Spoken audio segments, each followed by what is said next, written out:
तो आपने आकाश बनर्जी को ये यूके में बोलते सुना होगा। आकाश बनर्जी यानी वही जो देशभक्त अपने आप को कहता है। वो देशभक्त है या नहीं है वो तो उसका भगवान जानता है और देश के लोग जानते हैं, बट ये थोड़ा सुनिए। I lived in London for the last 1 week. I saw a buzzing metropolis. I saw buildings going up. I didn't see a country in decline or collapse. And I also realized that people, average people, are driving around in Beamers and Mercs because, well, guess what? We might have beaten you guys in overall GDP, and trust me, it's a celebration point in India. Good, we should celebrate. But when it comes down to per capita, and that's the finer point, you guys are sitting at $45,000. And we are sitting at 2,300. We are competing with Bangladesh. So there is, of course, a problem. And I am just trying to tell you that let's go beyond. So he is now, since India is growing rapidly, and that growth is more than any country. It is more than it is maximum a country is doing in terms of major economy. What he is saying is that okay, that's not fine, that's not cool. Okay, let's compare the per capita income, per capita GDP of UK and India. Okay, it's not okay. It is okay that we have beaten you in terms of total GDP, but this does not matter because our GDP is closer to Bangladesh.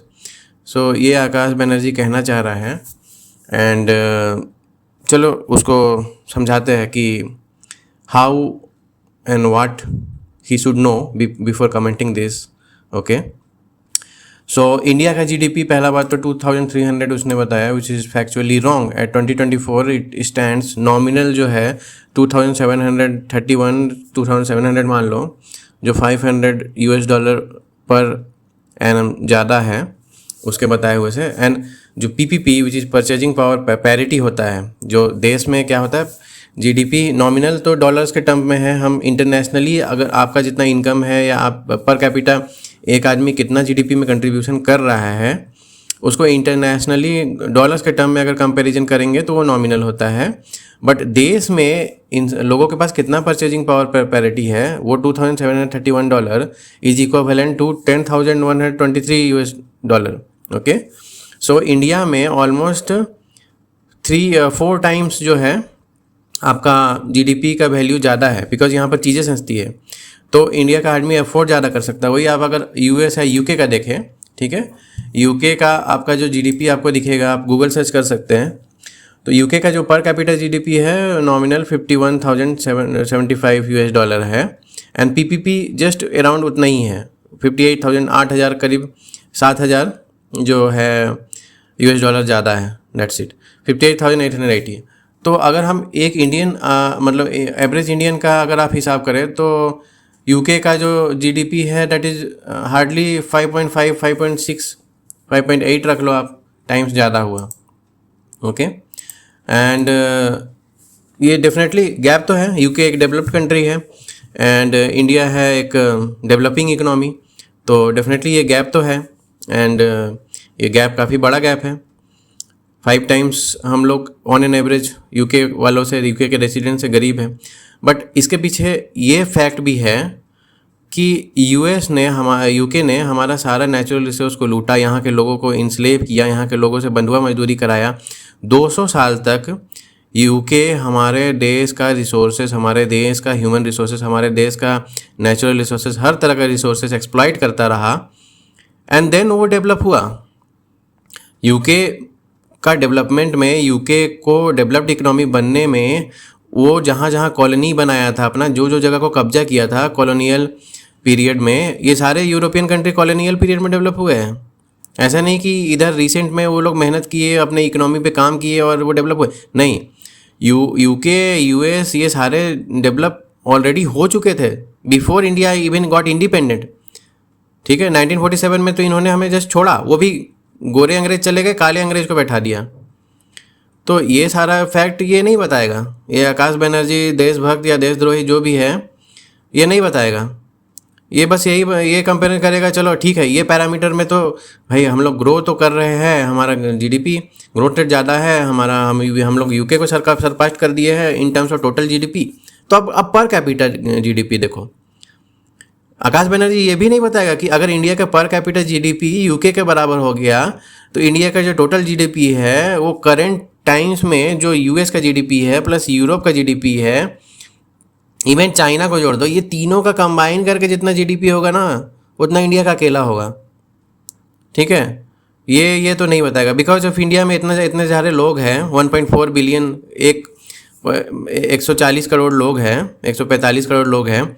अगर per capita income 50,000 US dollar होने लग गया यहाँ का nominal में, per capita GDP अगर 50,000 60,000 होने लग गया, तब तो इंडिया ही वर्ल्ड हो जाएगा।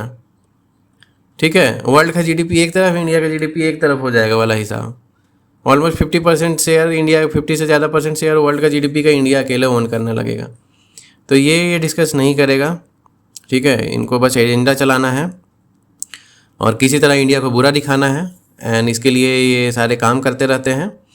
यूके में भी जाके यही सब मतलब इन्फ्लुएंस, अब यूके का कौन सा वोटर इंडिया को वोट करेगा पता नहीं, बट सिंस ये ऑक्सफोर्ड यूनिवर्सिटी में ये डिलीवर करने का इस तरह के लोगों को मौका दिया जाता है ताकि ओवरऑल जो इकोसिस्टम है, जो लेफ्ट का इकोसिस्टम बैठा हुआ है यूनिवर्सिटीज़ में all around the world means आप यूरोप की यूनिवर्सिटी ले लो, यूएस की यूनिवर्सिटी ले लो, जो सारा ह्यूमैनिटेरियन में जो लेफ्ट का लॉबी बैठा हुआ है, लेफ्ट एसोसिएटेड आइडियोलॉजी वाले लोग बैठे हुए हैं जो कि नहीं चाहते कि इंडिया डेवलप हो, जो कि नहीं नेशनलिस्टिक नहीं है, जो कि इवन अपने कंट्री को वो लोग बर्बाद कर रहे हैं, अंदर से खा रहे हैं। ठीक है, यूएस और यूरोप का बहुत लंबा फ्यूचर नहीं है वो लोग का। ये जो अगर लेफ्ट वहाँ पर भी नेशनलिज्म को प्रमोट नहीं करता है, तो उनके लिए ये बुरा दिन यही लोग लेके आएंगे, और इंडिया के लिए भी ये लोग पूरा एफर्ट लगा रहे हैं। तो ये चीज़ है, अगर सेम रिवर्स हुआ रहता कि इंडियन पीपल जो है वो जाके यूरोपियन कंट्रीज़ में, यूरोपियन लैंड्स में और दुनिया भर का, यूरोप के लोग आज के डेट में 70% से ज़्यादा लैंड पे रूल कर रहे हैं। इंडिया के पास हार्डली 2-3% लैंड है जो कि ग्लोबल 20% 18% पॉपुलेशन को सपोर्ट करता है। हमारे पास रिसोर्सेज कितना कम है। हम तब तक गुलाम थे जब तक यूके और अदर यूरोपियन पावर्स अफ्रीका के बहुत सारे देशों में, पूरा entire north America, south America, Australia, जो भी खाली पड़ा ज़मीन था वो पहले कब्जा करके बैठ चुका था। वो सारे संसाधन उसके हो गए और हम तब भी गुलामी के जंजीरों में थे। हमें अपना खुद का ज़मीन मिलने में इतना समय लग गया। और अगर इस चीज़ में इतना दिन से कोई गवर्नमेंट सोया हुआ था, कोई आके अगर काम कर रहा है, जीडीपी ग्रोथ कर रहा है, तो अपोजिशन वाले और इधर वाले जाके वहाँ पर गलत नैरेटिव सेट करेंगे, गलत इमेज बनाने की कोशिश करेंगे। तो यही हो रहा है। ठीक है, अभी उनको पर कैपिटा जीडीपी नहीं, अब उनको एवरेज जीडीपी नहीं, अब वो पर कैपिटा जीडीपी में देखना चाहते हैं। तो ठीक है, आने वाले 2045 2050 तक इंडिया उसको भी सरपास कर देगा। फिर ये दोबारा ऑक्सफोर्ड यूनिवर्सिटी अगर ज़िंदा रहा तो जाएगा। तो यही है इन लोगों का हिपोक्रेसी। चलिए ठीक है, अगला वीडियो में मिलते हैं। तब तक के लिए चैनल को थोड़ा फॉलो कर लें, न्यू क्रिएटर्स को सपोर्ट करें, ताकि ये आवाज़ और ये आइडिया जो कि ज़्यादातर यूट्यूब में लेफ्टिस्ट भरे हुए हैं, आपका माइंड को माइंड वॉश करते हैं, alternative and true idea fact के साथ, बेटर एनालिसिस के साथ नहीं देते, ताकि वो उस तरह की थॉट एंड उस तरह की बात विचार पहुंच सके। धन्यवाद।